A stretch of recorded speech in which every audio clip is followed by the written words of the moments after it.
Hey guys! What was that? That was like a weird spasm my hand just did there. Hi guys! Favorites. What month was last month? July. July favorites. So I do have quite a nice selection of products across hair, body, fragrance, makeup, the whole beauty spectrum. So I'm going to start with makeup as I always do. First is a product that I'm wearing on my eyes right now. It is an eyeshadow palette. And this is a palette that I don't know if I've seen anybody on YouTube using this. I'm sure there are people using it, but it's definitely, I feel like it doesn't get a lot of love. It is the Stila Mind palette. It's the Eyes Are the Window shadow palette, and this is Mind. So it comes in a few different colors. Like there's a few, you can tell it's been a while since I've recorded tutorials, right? There are a selection of Eyes Are the Window palettes, and then I think there's 4 maybe, and they're all different colors. So Mind is this one. It is a completely matte palette, which I think is something that pretty much all makeup junkies should have, one matte eyeshadow palette in their collection. And this is nice because there's a good mixture of warm and cool tones and light and dark colors. So you've got a really, really good variety of colors in there. So I'm wearing it on my eyes right now, and you can see I actually have this like stripe across on my eyes. So I've got the pale pink, then a kind of taupey gray, and then a plummy color. Pretty much all the colors, you could match all of the colors together. They do it's quite tonal, so they do all work very well together. They're very, very soft and easy to blend, which is great with matte eyeshadows, because sometimes matte eyeshadows can be a bit of a nightmare to blend, but these are really, really easy to get a very smooth kind of blended transition. The one criticism I'd have is some of them are not as pigmented as others, so it's a little bit hit and miss in terms of pigmentation. But sometimes with matte eyeshadows, I actually think that that's not a bad thing. I think if a matte eyeshadow is too pigmented and too strong, it can make it more difficult to blend, and it can make it a little bit more difficult to control how intense you're getting the eyes to look. Whereas if it's a little bit more on the medium pigmented side, you can kind of build it up a little bit slower. So this is probably a good matte palette for more beginners, or people that are just a bit lazy with their makeup and don't want to have to like tap off the brush and be really careful. You can just kind of go in and like splodge it on your eyes and not really mess it up too much. I have a mascara because I always have a mascara. I don't do this intentionally. I just try a lot of mascaras. Mascara is kind of my jam. And this one is totally different to any other mascara I've used before. This is the IT Cosmetics Tightline mascara. So this is the tiniest little mascara wand I've ever seen in my life. It almost looks like an eyeliner brush. It's so tiny. So the idea is it makes it very easy to get it right in at the roots of the lashes, and even to get it onto your upper waterline. So if you didn't want to tightline your eyes, you can kind of wiggle this in there and transfer some of the product onto that upper waterline.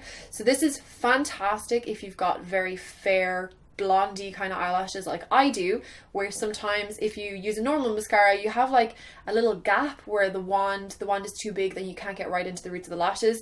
So it's basically just to get right in there. And actually, even though the first time I used it, I wasn't expecting much, like I expected it to just get the product right at the roots. If you actually give it a really good wiggle and then kind of pull it upwards, it will coat the rest of your lashes, and it gives a very kind of separated, fluffy, it actually gives a beautiful effect as like a normal mascara in itself. And apparently it's got a peptide enhancing serum, so I presume that is supposed to help your lashes to grow. I haven't really been using it for long enough to say whether or not that works, but it's in there. What else have I got? I have an eyeliner. This is another kind of unusual product that I was curious to try. I've actually been using this one for quite a while, and I have decided that I do really like it. This is the Hourglass, what is it called? Oh, it's all rubbed off. Mechanical gel liner. It's a gel liner pencil, mechanical, so it's a retractable, you twist it to get it up. But the kind of unusual thing about this is the size of the nib. So it is a 1.5 millimeter nib, which is really, really, really small. I think it's about the same size as the MAC brow pencils, like lingering brow pencil. If you've ever used that, it's around the same kind of size as that. So it just means it's very, very easy to use on the eyes. You can get right in between the lashes. It's very good for tightlining that top waterline as well. And you can actually draw in a flick. Like I drew the flicks that I'm wearing right now with this pencil, and pencils usually are not so great at doing like flicks because they're too chunky. Again, I feel like there's always a criticism. No makeup item is perfect. My criticism with this is that it's actually very soft, so if you twist out too much it will break off and you end up wasting some of the product. So you do have to be careful just to twist out like the bare minimum, like half, like 180 degrees. I don't even twist it the whole way around, and that should be enough. Next is another Hourglass product. I have used this in a couple of my more recent tutorials. I'm wearing it right now. It is a lip pencil. It is their long wearing lip pencil in Canvas. This, I don't need to describe the colour, you can see the colour. I'm going to describe it anyway. It's like a natural, slightly peachy, pinky, just a natural lip color. I feel like this kind of a color is difficult to find that looks good on fair skin. Sometimes natural lip colors can look kind of brown or grey on dark skin, or on light skin, but this actually does look like lip color. It's like a natural peachy pinky color. It is a long wearing formula, so it stays put really well, and when it wears off evenly, so it doesn't like flake or ball like some other long wearing lip formulas do. So it's very comfortable. I'm wearing it all over my lips, so this is like my lipstick and my lip liner in one. Okay, that's it for makeup, but I have one item of makeup that I really didn't like this month, and I'm going to share that with you now as we're on the makeup category. So this was a product I was really excited about. I saw it on Instagram first and I thought, oh my god, it's so exciting, and then it was sent to me and I had a little dance, and I feel really bad like saying that I don't like it because it was sent to me, but I gotta be honest with you guys. It is the Laura Mercier contouring palette. This is not for me. So the idea is great, right? It's a nice compact contouring palette. You've got 1, 2, 3 shades of anyway, compose myself. You've got 3 contouring colors, like a light contour 1, 2, 3, so they're like light, medium, dark, and then you've got 2 highlight shades, highlight. Okay, I didn't like this because on my skin it just did not work, but I could see that this would actually be a lovely product on somebody with a medium to dark skin tone, just no good for light skins. The contouring colors are way too dark and they're way too warm, so I could probably use the lighter shade as a cream bronzer coming into the summer, but not as a contour, definitely not. And then the highlight shades, so this light highlight shade actually is very yellow, so when you put it on the skin it's just like it's gold. It's a very gold highlight, so if you can imagine the gold shimmer that's in NARS Orgasm, if you just had that gold shimmer, that's what it looks like. So again, maybe on a darker skin that would be really lovely and just give a lovely glowy look to the skin. On my skin it looked weird. And then this again would be a beautiful highlighter on a very dark skin. And on me, I tried to use it as a cream blush, but it didn't really work. It was kind of too bronzy to be a cream blush on my skin, so I just couldn't make it work. The colors just don't work on my skin. Okay, I actually kind of have makeup, one more thing that I forgot about. This is kind of makeup brushes that I really loved. And these are actually Sigma brushes. I feel like it's been a while since I've found Sigma brushes that I really like. You know, I love Zoeva brushes. I use a lot of Zoeva brushes in my tutorials, and I've kind of moved towards Zoeva and away from Sigma for a while. I don't really know why. You know, when you find something new and you like it, you just kind of stick with that. But Sigma sent me some of their new brushes, and these are the insert name here. I can never remember the name. They're the new synthetic fiber brushes that Sigma have come out with. So oh, this is the full. So this is the essential set. I couldn't believe that these were synthetic, actually. I had to read the packaging a few times to make sure that they were all synthetic, because they just look like completely normal brushes. Like, they don't look like your typical synthetic brushes look. But what makes the synthetic fibers in these a little bit different is that they have actually come up with a fiber that mimics a natural fiber. So normally with synthetic fibers, the bristle is very smooth and straight. And that's usually what makes them feel so soft on the skin. but it makes it a bit crappy for picking up product. So what they've done with these is make the end of the bristle a little bit more jaggedy as a natural hair would be, and that makes it a little bit better for picking up powder products.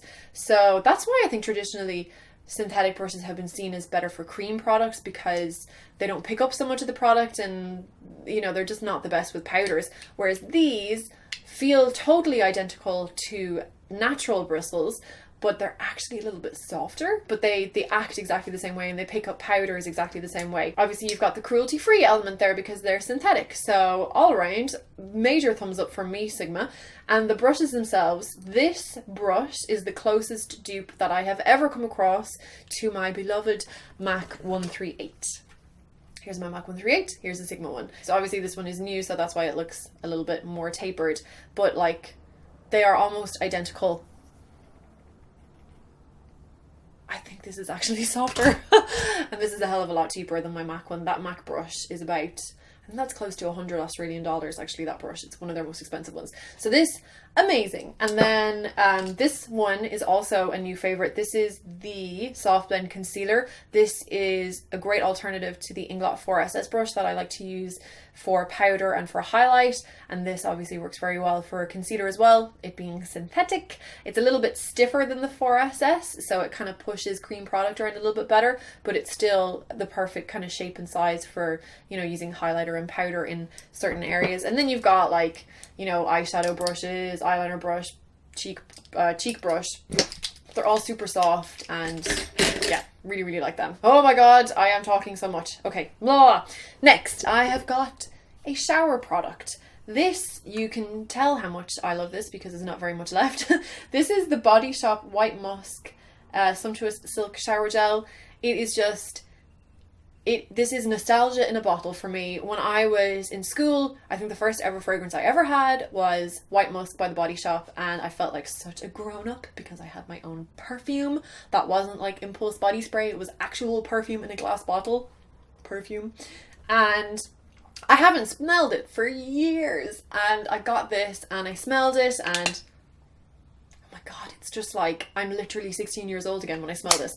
White Musk, I think, is one of those fragrances you either love it or you hate it. I love it. I love musky fragrances. It's I don't even know how to describe it. It smells like musk, but it's really, really clean and fresh, and it really lingers. Like the shower gel smell really, really lingers. So even, you know, a few hours after I'm out of the shower, Paul was like, "Oh, you smell really nice."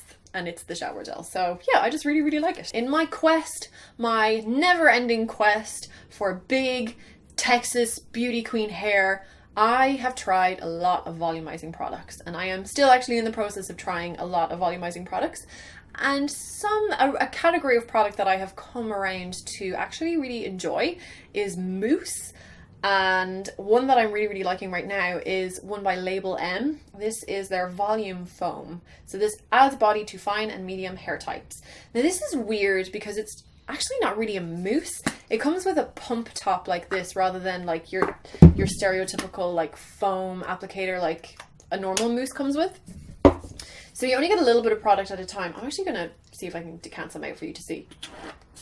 So you only get that much out, and it doesn't like expand like a mousse does. It's like a foam cleanser or something. It smells, oh my god, they need to make a fragrance with this smell. It's like rose, pure rose. It smells exactly like Jo Malone red roses. Oh my god, oh, it's so good. And that stays in your hair like until you wash it out. You have that fragrance in your hair.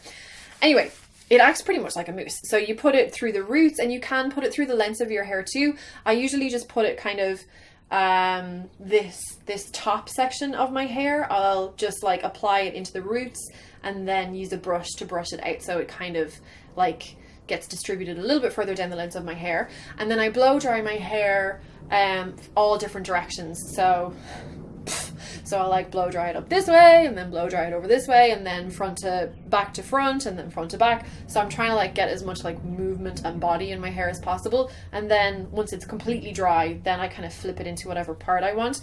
And although maybe to you it doesn't look like I've got a huge amount of volume in my hair, but my hair is so fine that even this little bit of volume is a win for me. And the reason I really like this, A, the fragrance, it's like an outstandingly beautiful fragrance, especially if you like rose. Oh, you'll love this.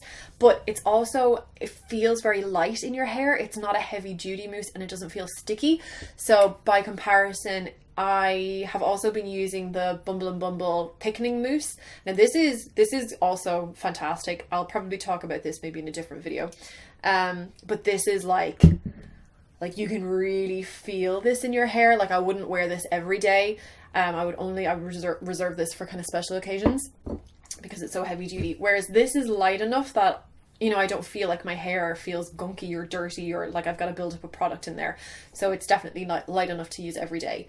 And yeah, I think my hair definitely looks a bit thicker and feels a little bit more voluminous with this stuff in there. And that is it. So I feel like there wasn't actually that many products in there. I just talked for a long time. It's been a long time since I've recorded a video, so I feel like I'm just like la, la, la, la, la, like I have a week's worth of chat to get out. So yeah, sorry if that was boring, and if you enjoyed it, yay! So I hope you had a great July. I hope August is a fantastic month for you. I hope August is not as busy for me as July was. I get to relax a little bit. Thank you so much for watching, guys. I really, really appreciate it. And I have just joined Snapchat, so come say hi to me on Snapchat. My username is ShazMakeup, because why not? Thank you so much for watching, guys, and we'll see you very soon. Bye!